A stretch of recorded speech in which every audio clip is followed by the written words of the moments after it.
Man met his little aunt for the first time, but to his surprise, she was just a 6-year-old girl. It was only from his mom that he learned this girl was his late grandpa's illegitimate daughter. By bloodline, she was technically his little aunt. After the grandpa's funeral, none of the relatives were willing to take in the little girl. Someone even suggested sending Lisa to an orphanage. Hearing that, Jack angrily walked into the yard. Maybe on impulse, he asked the girl if she would be willing to go home with him. Lisa instantly saw Jack as her only lifeline, so she grabbed the hem of his shirt, answering with action instead of words. And just like that, 27-year-old, unmarried Jack officially adopted his 6-year-old little aunt. What he didn't know was that Lisa would bring him both trouble and warmth, and become the prelude to him finding love. Sure enough, the next day Jack regretted his moment of impulsiveness, and Lisa seemed to realize she was truly a burden. Every mealtime, she would make rice balls and give the first one to Jack. When buying clothes, she only picked the cheapest ones. On walks, she would ask to hold his hand. Even though Lisa was already obedient and sensible, she still inevitably caused him some trouble. Since Jack had to work on Monday, he could only drop Lisa off at an all-day daycare center. That Monday morning,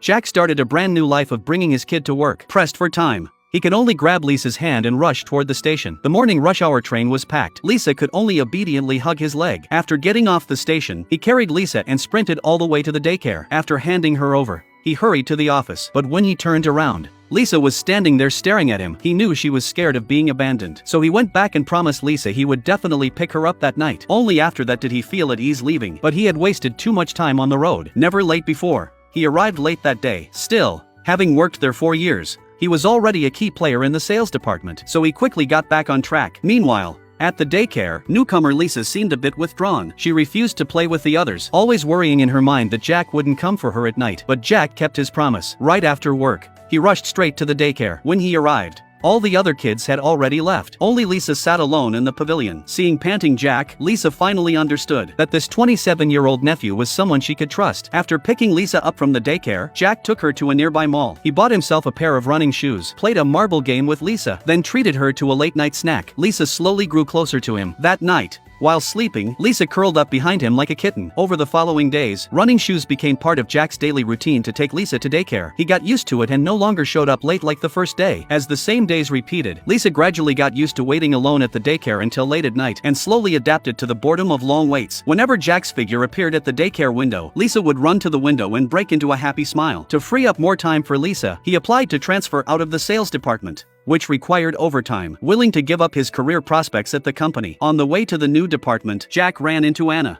who had been moved to the logistics department 2 years earlier because of her pregnancy. While talking to Anna, Jack noticed she didn't seem upset about the transfer. He asked if she felt she had sacrificed a lot for her child. Anna replied that the child was something she chose to bring into this world herself, so how could she possibly think like that? Jack froze after hearing that. It was the first time he heard another adult talk about parenting from such a perspective. Back then, he had adopted Lisa out of impulse and kindness, but over time, her presence slowly changed his life, because Lisa was like a warm little sun, brightening his once dull days, and making him look forward to every tomorrow. After working in the logistics department for a while, Jack gradually got along with his co-workers. Most of them were new dads, and bragging about their kids was their common way of bonding. On the other side, Lisa slowly stopped being withdrawn, and made her first friend at the daycare. Life went on as usual, but one morning, Jack found someone had wet the bed, and Lisa became the prime suspect. However, Lisa insisted it was just Jack's sweat. Jack could only hold back a laugh and not expose her. Late that night, Jack was woken up and found Lisa secretly changing clothes, with the new sheets wet again. But again,